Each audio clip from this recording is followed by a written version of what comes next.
how does seller financing work? Because, this is a really important question to ask because the answer is going to lead you to additional ways to profit on real estate deals, especially in this shifting market that we're in, making you a better and smarter investor. You ready? Let's go.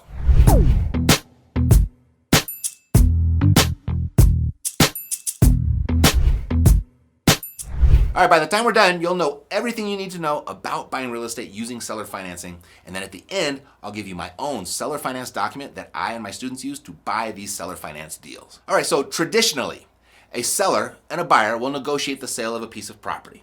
A contract is created, the buyer secures their funds to pay the seller and closes the deal. The buyer's funds will likely be cash or a loan from a lender, like a bank. And if the seller has an outstanding mortgage, a lien, or unpaid taxes, those all get paid off at the closing before the property is transferred to the buyer. If the buyer got a loan to buy the property, the new lender now has a lien on the property in the amount of the loan. That way, if the buyer were to default on that loan, the lender can foreclose and take back the property. They got the property as security. That's what happens in a conventional real estate transaction. Now, unconventionally, seller financing can be used to accomplish the same outcome. Seller financing, this is when, rather than you paying off the seller in full at closing, the seller agrees to sell you their property, taking payments over time.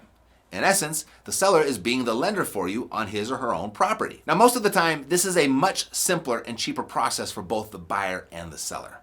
But it only works, well, there's a caveat to that, but let's just say it only works when the seller owns the property free and clear. And that's really not the big roadblock that most buyers perceive it to be, because the last time I looked, more than a third of all houses are owned free and clear in the United States. And stick with me until the end, and I'll show you how to get a free list of free and clear houses in your market. And for the other 2/3 where sellers are carrying a mortgage on their property, there is a different strategy for that called subject to, and you can combine that with seller financing, of which we cover extensively here on the channel, but I want to stay focused right today on seller financing. Because if you like the idea of making money in real estate using creative strategies like this, let me know by smashing the like button. And if you take your real estate investing seriously, subscribe to the channel and click that little bell icon to get notified when new videos are released. Now, for the seller to agree to finance your next deal, seller motivation will likely have to be at the heart of the deal. And there are a few reasons a seller would agree to finance their property for you. The first is the seller typically gets a higher purchase price. In exchange for waiting to get paid, the seller makes more. That's the typical trade-off. But no worries to you as the buyer, because now you don't have to raise the money you would have had to otherwise. Further, you can use this to your advantage as a buyer. If you know the seller owns the property free and clear, you can start your negotiations with a low cash price, and if the seller balks at the price, you can offer an alternative. Hey, the market right now, Mr. Seller, might allow me to pay a little bit more if you could take some money now and the rest later. How much do you need right now? And most of the time, the seller will respond with, what does that look like? Or how does that work? And then that opens the conversation up for you to explain seller financing. The second reason a seller would agree to finance their property for you is that in addition to getting more money for the property, they'd also receive a steady stream of cash flow from the payments that you're making to them each month. Holding a note secured by a piece of real estate most of the time will offer the seller a greater return with less risk than most investment options available. It's why banks are in the business of banking.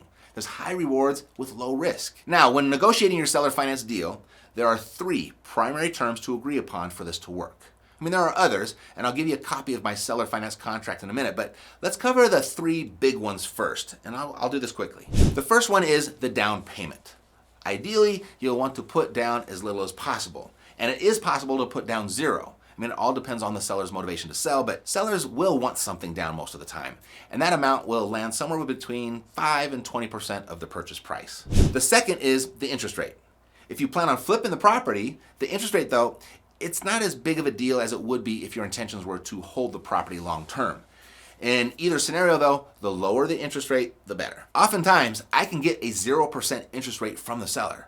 Remember what I said to say when the seller turns down your low cash offer? Hey, the market might allow me to pay more if you could take some money now and the rest later. How much do you need right now? And when we get to the amount of how much the seller needs right now, my go-to question is, if I could get you that at closing, would it be okay to divide the balance up into 300 equal monthly payments? If they say yes, or even if they counter back with fewer payments, I just got 0% interest without asking for 0% interest. Try it the next few times you're meeting with a seller and you'll make it happen too. One thing I know for certain is if you don't ask, you don't get. Now, the third primary term that you and the seller will need to agree on is the term of the financing.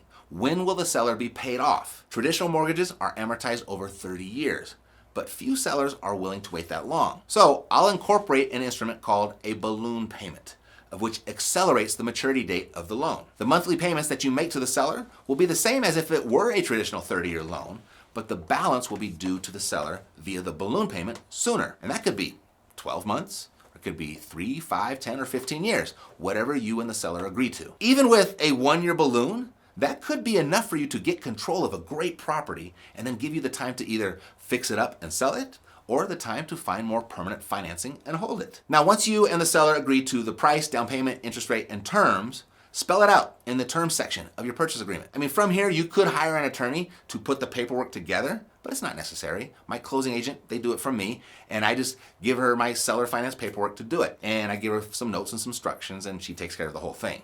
And if you'd like a copy of that seller finance note, you can get it for free at epicpromissorynote.com. So what you'll need to pull off these types of seller finance deals is a list of motivated sellers who own their properties free and clear. And you can get a list of free and clear properties by going to epicpropstream.com, accept their free 7-day access. I arranged that just for you, and then you can download your list. And if you like the service, after 7 days, you can pay their very reasonable subscription fee.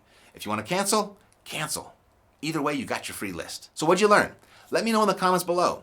And before you go, don't forget to grab a copy of my seller finance paperwork at epicpromissorynote.com. And if you'd like to dive in and make some quick money in real estate and flip a house in just 1 day while using my funds to do it, I'll show you how you can pull this off in your market right now at mattsfreetraining.com. I know, a lot of domain names. I put them all down in the description for you for easy access. That's all for now. Thanks for watching. I'll see you next time.